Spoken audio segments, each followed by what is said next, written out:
talk to us about the good you do in the world outside of just the healthy tips. You talked about giving back half of the proceeds from your book. Tell us about some other ways that you choose to give back. Oh, goodness. That is, so I told you about the cancer couch, and I'm on the board there. And again, I give money back. Other good I do in the world, I feel like I believe in little things, like I've said. And so this is I think it starts small, and I think it can be overwhelming to people. Oh, I don't have a lot of time. Like, yes, I do volunteer. I actually wrote a feature, which I really love, about virtual volunteering. Oh, because nice. people think with COVID, or depending on how once life opens up even more, what can we do? I'm not going to go in and do this. There are other ways that one can volunteer. And it doesn't just have to be go in and work with a soup kitchen or mentor in person. You can do all that from the side. So there are a lot of little ways that I try and do small things. The other thing I like to say a lot is that we all can start out with goodness, little things in the community. For instance, I guess it was probably a year ago, we had these beautiful flowers, peonies that last, a week?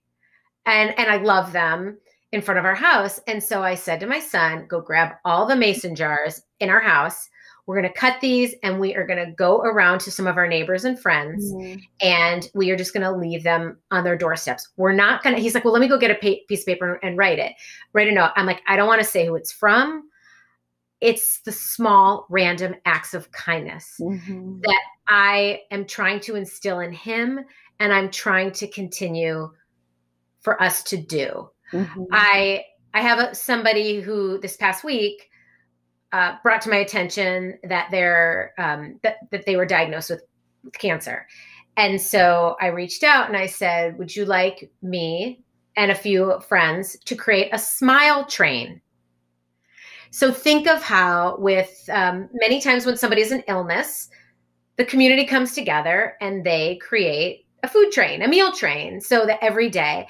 And in this case, especially during COVID times where you're not going to necessarily have guests come over and bring your spirits, can we schedule through her treatment for the next 2 months, somebody to connect or do a nice gesture every single day? And what does that look like? That could look like sending a meal, or that could look like mailing a postcard, or that could look like calling her and singing a goofy song, right? Like all these little efforts. Yeah. And by the way, that was me. And I left her a message yesterday saying, I can call and I can sing you a song.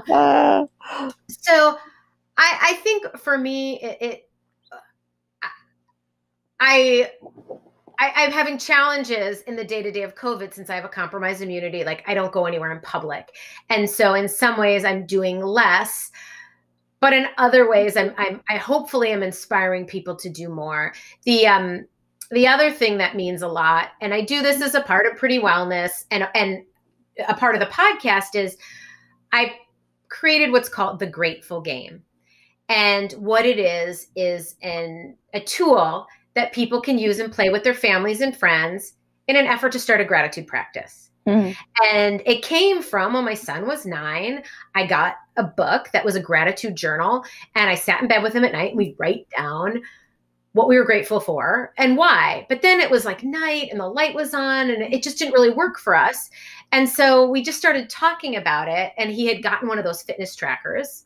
So he was like, okay, Mom, you have 2 minutes. Tell me how many. And it started this game. So we started calling it the Grateful Game and the Grateful Game. Yeah. And then when the podcast started, I was like, this might be a great way to end the podcast on a positive note, because some of the stories that I had are really deep and are really heavy. And so it's a nice way to bring the podcast to a conclusion. And so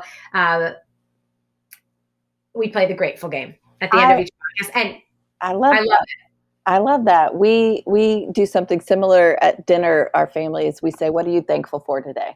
What is something that wonderful that happened? And it may just be that you got to sleep 5 minutes longer this morning, or, that somebody smiled at you, just like I love the smile chain. It's the small things, right? Yes, it is the small things. And again, it has been who I am as a person, but I've also seen the science where a small act of kindness, thinking of gratitude or things you're thankful for and appreciation can help shift your energy. So if you're having a bad day and you can tap into that, it helps with healing. It helps with making your day better. It helps you smile. And so that is what I'm trying to give back to the world, not just when times are really tough, because knowing that any given day, things might not be as cheery as you want them to be. No, absolutely.